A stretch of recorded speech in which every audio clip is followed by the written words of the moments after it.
America में घुसकर मारेगा ईरान, कैलिफोर्निया पर ड्रोन हमले की तैयारी। ईरान युद्ध के 2 हफ्तों में ही साबित हो गया कि ईरान को कमजोर समझना अमेरिका और इजराइल की बहुत बड़ी भूल साबित होने जा रहा है। भले ही आधा ईरान अब तक के हमलों से तबाह हो चुका हो, लेकिन ईरान के पलटवार ने पश्चिम एशिया के देशों में मौजूद अमेरिका के हर सैन्य अड्डे को तबाह कर डाला है, जबकि इजराइल की राजधानी तेल अवीव समेत 10 शहरों को अपने मिसाइल और ड्रोन हमलों से प्रचंड नुकसान पहुंचाया है। दावा तो यहां तक किया जा रहा है कि ईरान अब अमेरिका में घुसकर उसके सीने पर ऐसा वार करना चाहता है जो राष्ट्रपति ट्रंप के होश उड़ा सकता है। अमेरिका की खुफिया एजेंसियों के हवाले से जो खबर आ रही है उसके मुताबिक ईरान अमेरिका की कैलिफोर्निया पर बहुत बड़ा हमला करने की तैयारी में जुटा है। दावा तो यहां तक किया जा रहा है कि भले ही ईरान के पास 7000 किलोमीटर तक मार करने वाली मिसाइलें या फिर ड्रोन ना हो, लेकिन ईरान के स्लीपर सेल अमेरिका के करीब किसी भी जहाज या गुप्त स्थान से बड़ा ड्रोन और मिसाइल हमला कर सकते हैं। इधर अमेरिका ने भी एक बार फिर से बमों के ट्रकों के नाम से मशहूर अपने बम वर्षा B-1B से हमले की तैयारी कर ली है। कुल मिलाकर अभी तक के युद्ध से ऐसा लग रहा है कि ट्रंप भागने की तैयारी कर रहे हैं और नेतन्याहू का इजराइल इस जंग में पूरी तरह से फंसने वाला है।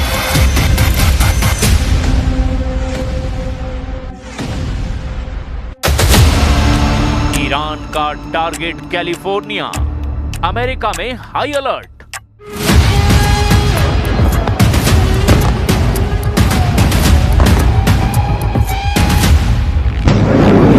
अगर ईरान ने किसी भी तरह से अमेरिका पर मिसाइल या फिर ड्रोन से हमला कर दिया तो फिर शायद इतिहास में ऐसा पहली बार होगा कि अमेरिका के एक दुश्मन देश ने 7000 किलोमीटर की दूरी तय करके अमेरिका पर हमला किया हो। लेकिन सवाल ये उठता है कि आखिर ईरान अमेरिका में घुसकर इतना बड़ा हमला करेगा कैसे? और अमेरिका की खुफिया एजेंसियों को ऐसा इनपुट मिला है कि अब पूरा अमेरिका हमले को लेकर चौकन्ना हो गया है।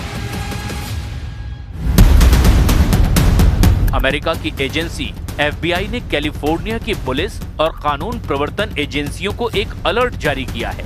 इस रिपोर्ट के मुताबिक ईरान अमेरिका के द्वारा किए गए हमलों के जवाब में पश्चिमी तट कैलिफोर्निया को निशाना बनाने की ईरान योजना बना रहा है। खुफिया जानकारी के मुताबिक ईरान समुद्र में किसी अज्ञात जहाज से ड्रोन लॉन्च करके कैलिफोर्निया में अचानक हमला करने की तैयारी कर रहा है। हालांकि FBI ने स्पष्ट किया कि उसके पास हमले के सटीक समय, लक्ष्य या तरीके के बारे में फिलहाल कोई ठोस जानकारी नहीं है। खुफिया रिपोर्ट से मिले संकेत के मुताबिक रूस ईरान को अमेरिका के युद्धपोतों और विमानों की सटीक लोकेशन साझा कर रहा है। इससे ईरान को जवाबी हमला करने में भारी मदद मिल रही है।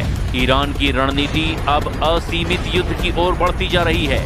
इसके कई कारण भी हैं। दरअसल ईरान चाहता है कि अमेरिकी जनता युद्ध के खिलाफ हो जाए। अगर अमेरिका की धरती पर ही हमला होता है तो राष्ट्रपति ट्रंप पर युद्ध रोकने का दबाव बढ़ेगा।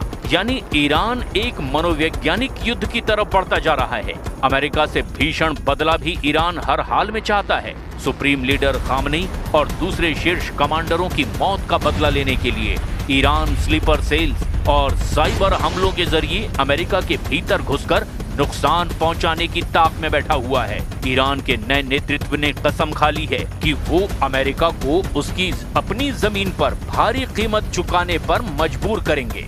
यानी अब पूरा अमेरिका ईरान के टारगेट पर आ चुका है। ईरान सीधे तौर पर अमेरिका की सैन्य शक्ति के बराबर नहीं, लेकिन वो अपने मिसाइल भंडार और ड्रोन तकनीक का उपयोग करके अमेरिका के क्षेत्रीय प्रभाव को गहरी चोट पहुंचा रहा है। अमेरिकी राष्ट्रपति डोनाल्ड ट्रंप ने FBI की तरफ से अलर्ट में जताई गई चिंताओं को खारिज कर दिया।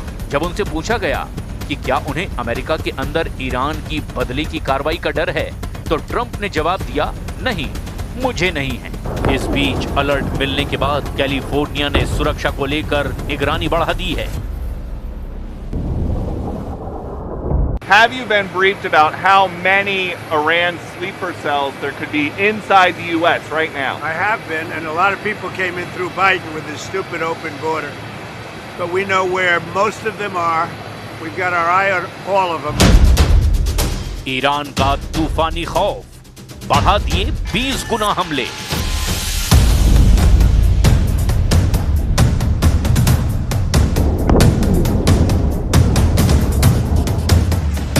भले ही 2 हफ्ते के युद्ध में ईरान को भयानक नुकसान हुआ हो, लेकिन उसके लड़ाकू तेवर और तूफानी पलटवार ने इजराइल और पश्चिम एशिया के देशों में मौजूद अमेरिकी सैन्य अड्डों को पूरी तरह से तबाह किया है। और ऐसा तब है जब ईरान के मिसाइल और ड्रोन हमलों को रोकने के लिए अमेरिका और इजराइल ने मिलकर के 7 लेयर वाला एयर डिफेंस लगा रखा है।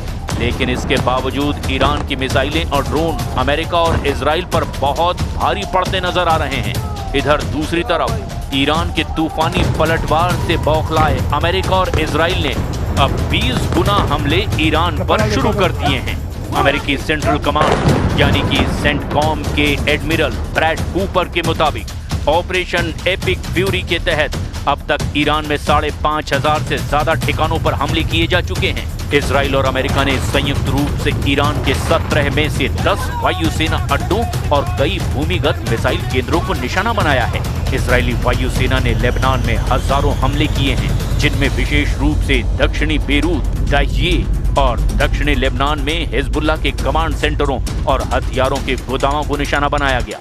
अकेले 10 मार्च को इजरायली जेट विमानों ने तेहरान और एस्फान में 170 से ज्यादा भारी बम गिराए, जबकि अमेरिका ने समुद्र से सैकड़ों टॉमहॉक क्रूज मिसाइलें ईरान पर दागी। ईरान के गहराई में बने बंकरों को नष्ट करने के लिए 2000 पाउंड के दर्जनों बंकर बस्टर बमों का इस्तेमाल हो चुका है।